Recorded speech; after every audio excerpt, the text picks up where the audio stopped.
नमस्कार दोस्तों, आज हम चर्चा करने जा रहे हैं भगवान भोलेनाथ के मंदिर के बारे में।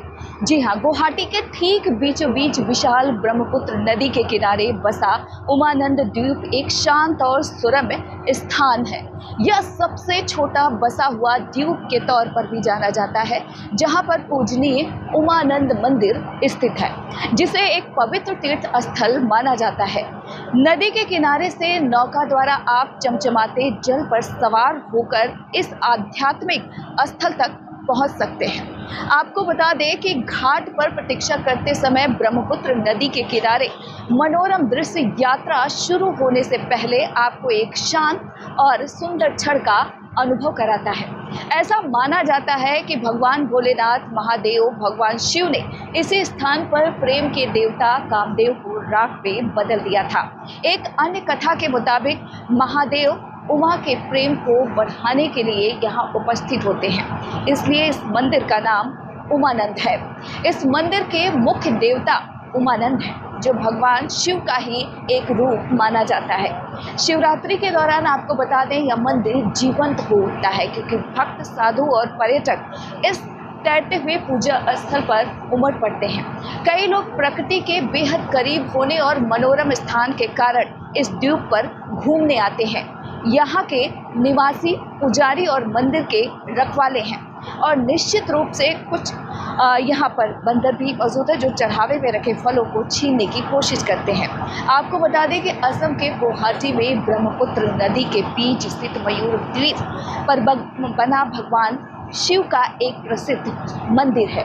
आपको बता दें, यह दुनिया का एक सबसे छोटा रिहायशी नदी द्वीप भी माना जाता है। इसे भस्माचल भी कहा जाता है। अहोम राजा गदर सिंह ने 1694 में इसका निर्माण कराया था। ऐसी मान्यता है कि उमानंद मंदिर की मुख्य विशेषताएं की अगर बात करें तो पौराणिक महत्व भी बहुत ज़्यादा है। मान्यता है कि भगवान शिव ने यहाँ पर कामदेव को भस्म कर दिया था, इसलिए इसे भस्माचल भी कहा जाता है। उमानंद नाम उमा यानी कि पार्वती और आनंद यानी कि खुशी से बना हुआ है।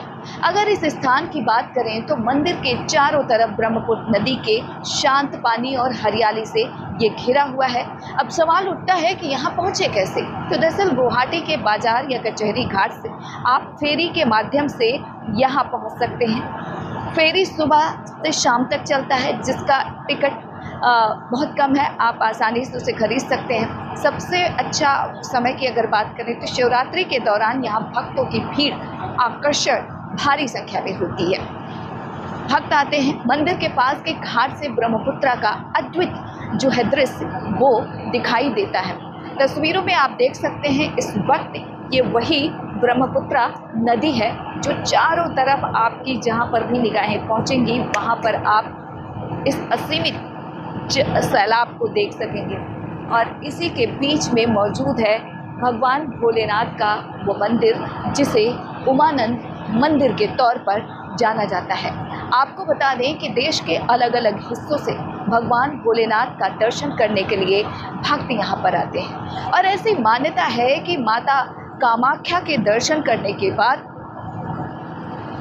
ब्रह्मपुत्र नदी में मौजूद भगवान शिव यानी कि उमानंद का दर्शन करना बेहद पुनीत माना जाता है। ऐसा कहा जाता है, ऐसी मान्यता है कि माता कामाख्या के दर्शन के बाद यदि आप भोलेनाथ उमानंद मंदिर जाकर दर्शन करते हैं तो जाकर आपकी जो पूजा है वो संपूर्ण मानी जाती है। तो ऐसे में यदि आप भी असम आते हैं, गुवाहाटी आते हैं माता कामाख्या के दर्शन करने, तो आपको भी ब्रह्मपुत्र नदी में मौजूद उमानंद मंदिर में आकर भगवान भोलेनाथ भगवान शिव के दर्शन अवश्य करने चाहिए। गुवाहाटी से इंडिया पोस्ट न्यूज़ के लिए ममता चतुर्वेदी।